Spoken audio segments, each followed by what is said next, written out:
Hi, everyone. This is my reflection for chapter 4 for the managing chronic diseases and promoting well-being in old age. I felt like this chapter covered a lot, so I still have my notes here from it. So at the beginning of the chapter, they're defining health and what's considered a good health, health status, functional health, so forth. And they also talk about the disability versus activity limitation. So disability is the limitations to complete daily tasks, while activity limitation is difficulty in performing some type of activity. And 10% of the world population has what's considered disability, the limitations. I feel like it's important to acknowledge that it's just not one or the other, though. There still is a spectrum of it, and we can't just categorize people into one group. Another thing that there is being considered frail. So to be considered frail, which is, I believe, 10% of the world, it says here that there has to be at least 3 out of 5 of the problems recognized, which is unintended weight loss, slow walking speed, low physical activity levels, weak grip strength, and chronic exhaustion. I am more curious and wanting to do more research in why it's 3 out of 5 and what would happen if someone's like quote number 3, who's like low physical activity levels, is 3 times worse than someone who maybe covers 2 of these sections, and like what considers low physical activity and where they got all the numbers from.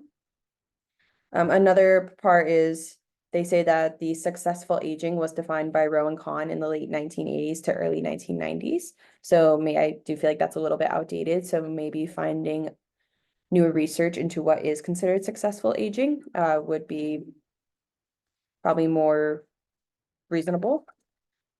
A part that I did find interesting is when talking to older adults, referring to quality of life, they consider themselves healthy compared to those who are quote unquote worse off. So they look at those, a lot of people look at them, those around them, and they're like, well, I think I'm healthy compared to them, which I found was an interesting way of looking at it.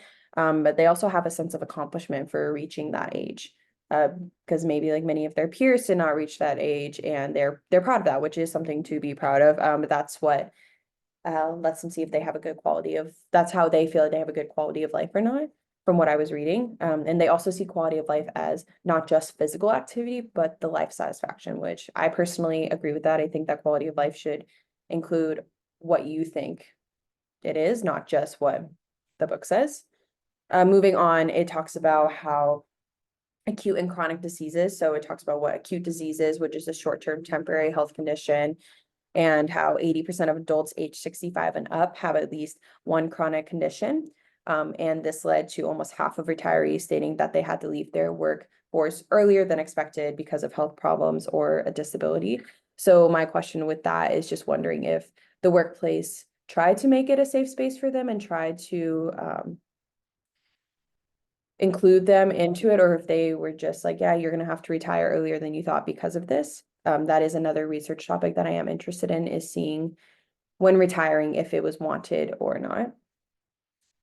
And then we go into talking about heart disease and other common chronic conditions. So heart disease and cancer are the top 2 deaths within the US. And it talks here about how a frequent co-occurring health problem with diabetes is actually dementia, which I did know the 2 could be related. So I found that very interesting. And then moving over, we talk about HIV and AIDS within older adults. So this talks about how many older individuals may not take appropriate precautions when engaging in sexual activities, especially, well, a lot of older adults might not use condoms because the risk of pregnancy is very low.